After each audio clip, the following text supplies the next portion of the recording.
تأمل بآي الكتاب الكريم، بهذا التأمل ربي أمر. وبعض الحوادث إذ تستجد فجبريل ياتي بصدق الخبر، وأسباب هذا النزول أتت رواها الثقات لنا بالآثر. السلام عليكم ورحمة الله وبركاته. مشاهدون الأكارم، حياكم الله وأكرمكم، أطاب الله أوقاتكم.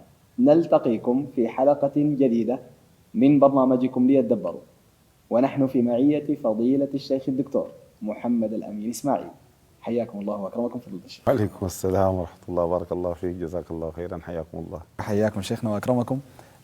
كنت شيخنا قد بدأت معنا في الحلقة الأولى وتكلمنا عن أهمية المعرفة بأسباب النزول، وقلنا إنه المعرفة بها ترفع كثير من الخلاف حول النص القرآني. صحيح. فلو أفدتنا شيخنا وأجد يعني مزيد عطاء. هو سبحان الله فيها إذا اختلفوا في شيء طبعا حكمه إلى الله تعالى.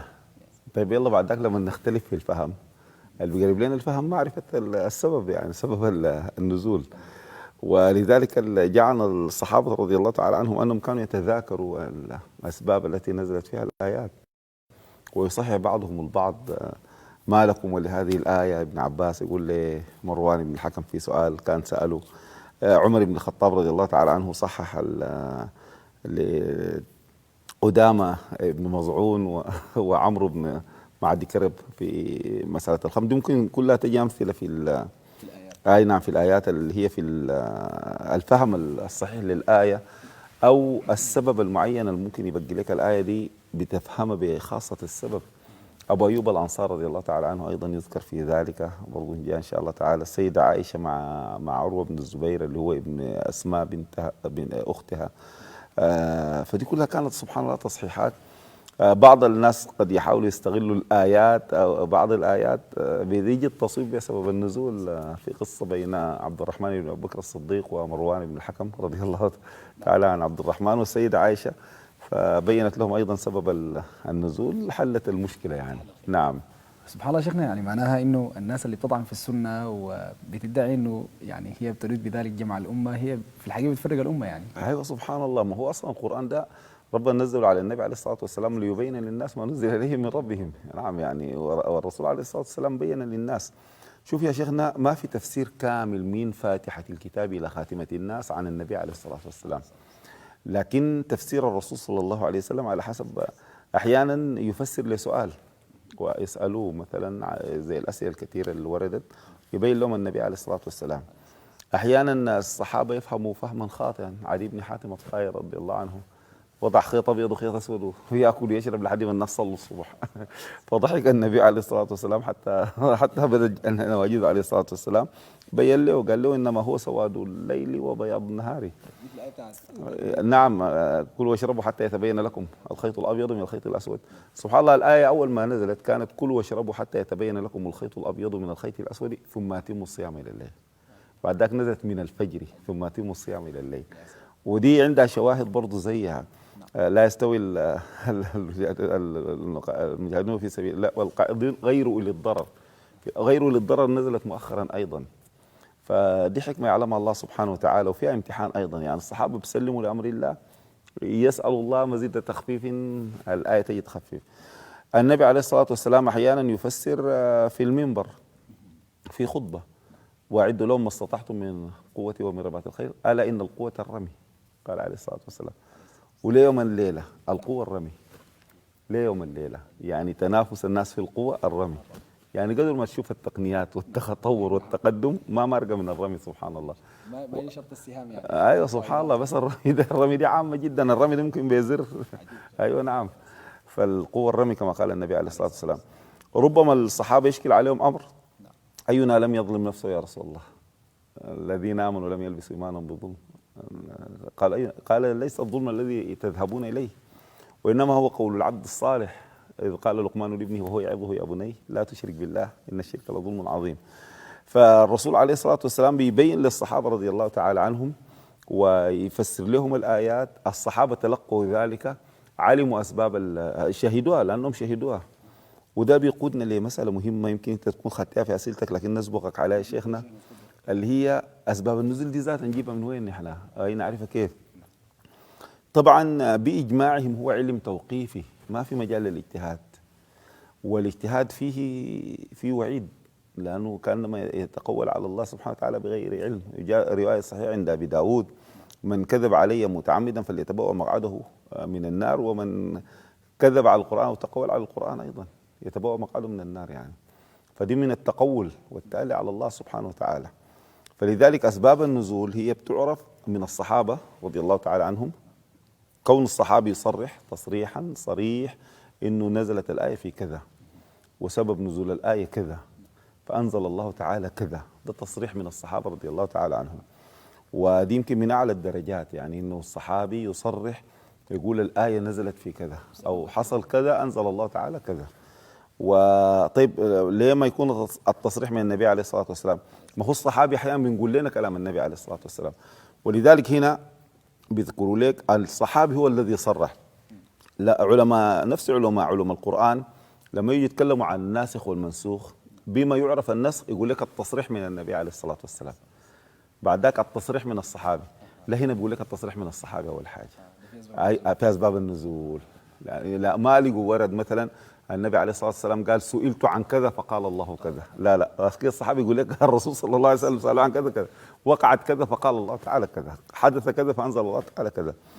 التصريح من الصحابة رضي الله تعالى عنهم أجمعين أحيانا يتعارض قول صحابيين، طبعا بيشوف الأصح سندا وأعلى سندا، ده مقدم. نعم أحيانا ممكن يكون الآية كذا سبب نزول ممكن يجمعون في سبب واحد. يعني أذكر لك مما يذكر في ذلك آية اللعان سورة النور، أن هلال بن أمية رضي الله عنه رمى امرأته بشريك بن السحماء، مش كده؟ فجاء النبي عليه الصلاة والسلام قال لها البينة وحد في ظهرك. طيب سبب ثاني بيقول لك سعد بن عبادة قال للنبي عليه الصلاة والسلام الرجل يجد امرأته، رجل مع امرأته، وإذا مشي يفتش لشهود ده قضى وطره، وإذا قتل تقتلوه، وإذا إذا جاء قال لكم زنا تجلدوه. دي حلها شنو؟ وفي ورد إنه عمير مالك بن عويمر إنه جاء سأل النبي عليه الصلاة والسلام ابتداء. يلا دي كلها جت بأسانيد صحيحة، دي حاولوا يجمعوا لنا كلها سبب واحد، إنه هلال بن أمية جاء شكل النبي عليه الصلاة والسلام، قبال ما يجاوب الرسول صلى الله عليه وسلم سعد بن عبادة طوال يتكلم عشان كده الصحابة قال لي يا رسول الله لا تؤاخذه. فما ممكن ابتداء يقول لي لا تؤاخذه إلا لأنه شافوه يعني بدأ يتكلم قبال الإجابة من النبي عليه الصلاة والسلام، فقال لي يا رسول الله الرجل ده غيرته شديدة خليه ما تأخذه. فقال له ما في أغير منه عندنا، يعني قال ما تزوج امرأة إلا بكرا وما طلق امرأة فتجرأ أحدنا أن يتزوجها بعد ما يطلقها بغير عليها. فقال عليه الصلاة والسلام تعجبون من غيرة سعد؟ أنا أغير من سعد والله أغير مني ومن سعد، لكن تنتظروا حكم الله سبحانه وتعالى.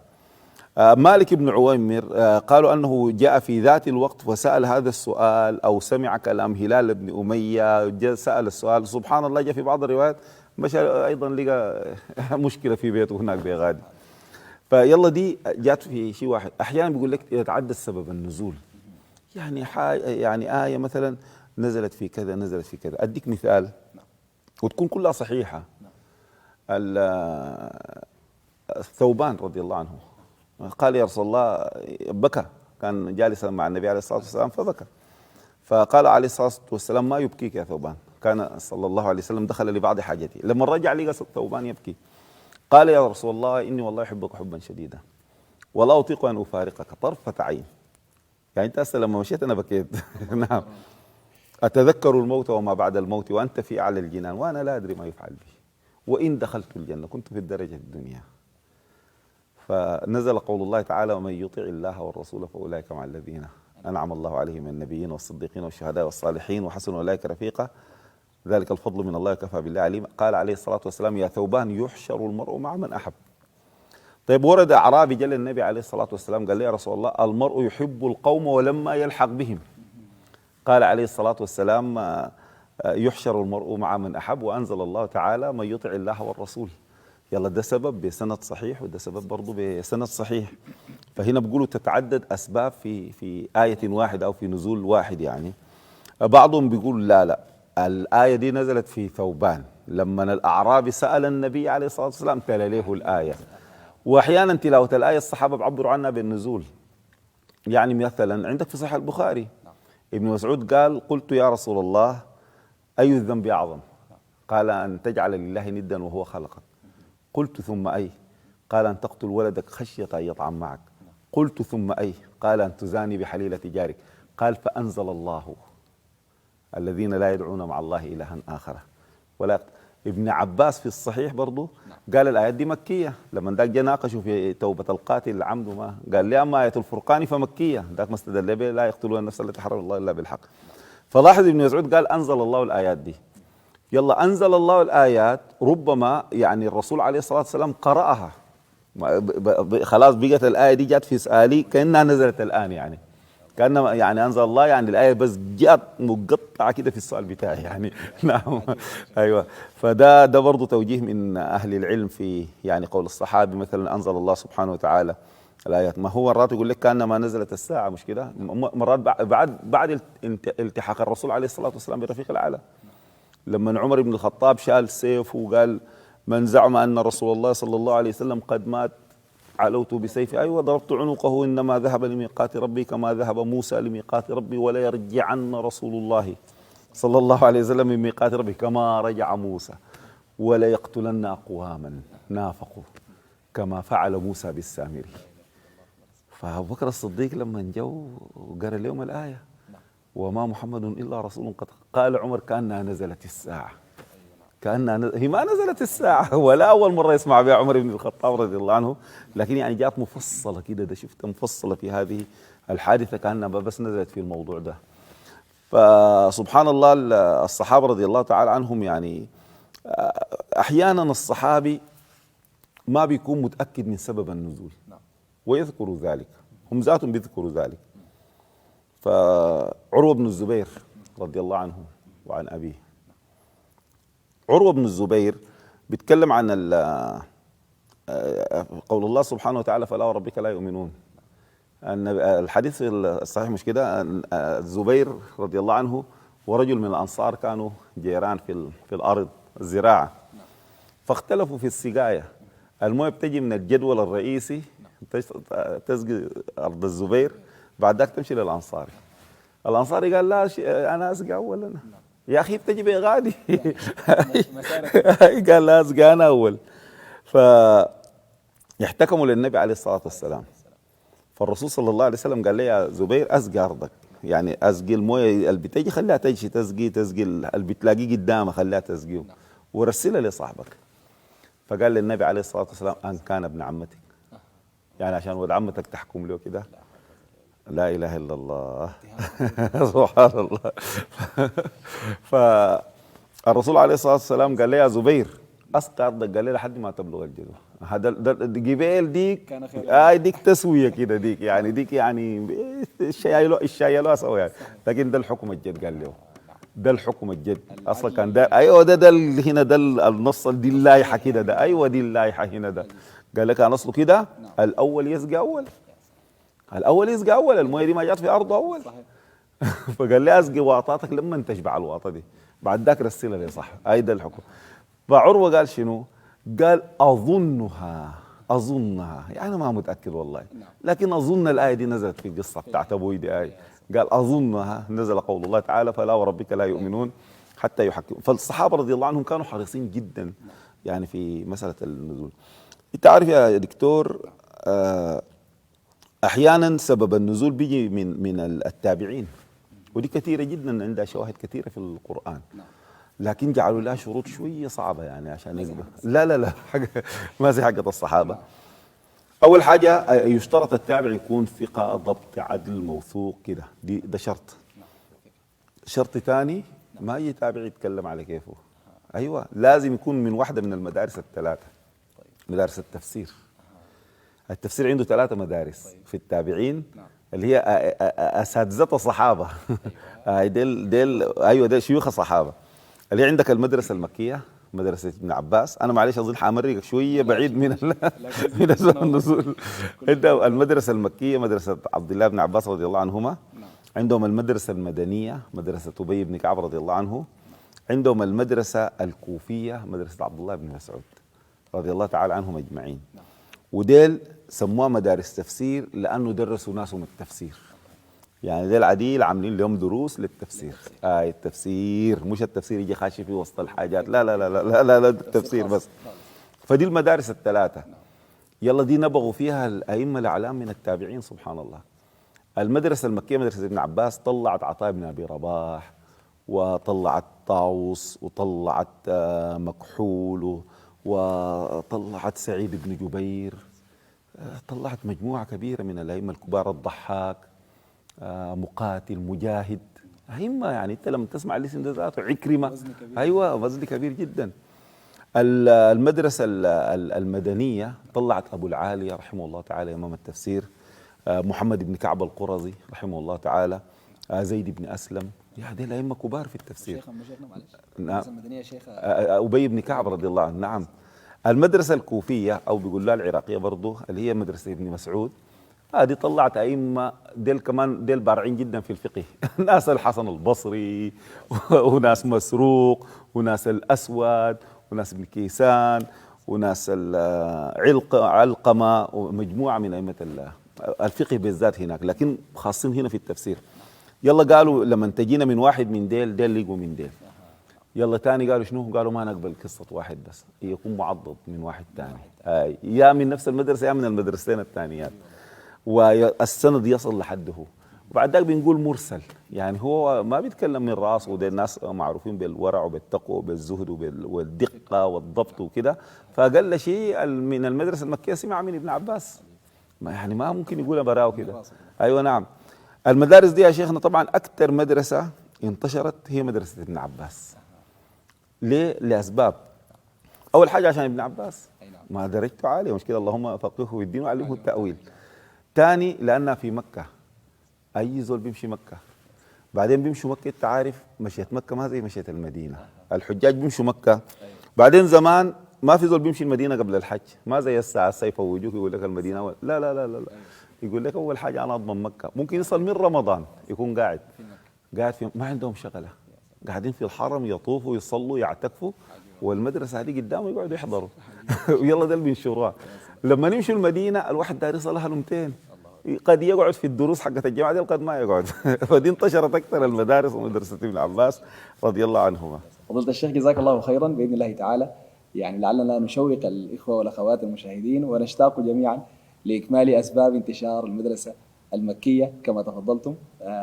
نتركها إن شاء الله للحلقة القادمة. جزاكم الله خيرا. مشاهدونا الأكارم تابعونا غدا بإذن الله حلقة جديدة في ذات الموعد، ولا تنسونا من صالح الدعوات، والسلام عليكم ورحمة الله وبركاته. تأمل بآي الكتاب الكريم، بهذا التأمل ربي أمر، ليدبروا كل حرف به، ففيه العظات وفيه العبر. وبعض الحوادث إذ تستجد، فجبريل ياتي بصدق الخبر. وأسباب هذا النزول أتات، رواها الثقات لنا بالآثر. وتشريع حكم له قصة، وفيها دروس معان كثر. وفي الذكر سلوى لقلب النبي، تواسيه آياتها والسور. وكم آية أنزلت من حكيم، فكانت سراجا ليهدي البشر. فهذا الكتاب ضياء ونور، يضيء الطريق ويهدي البشر.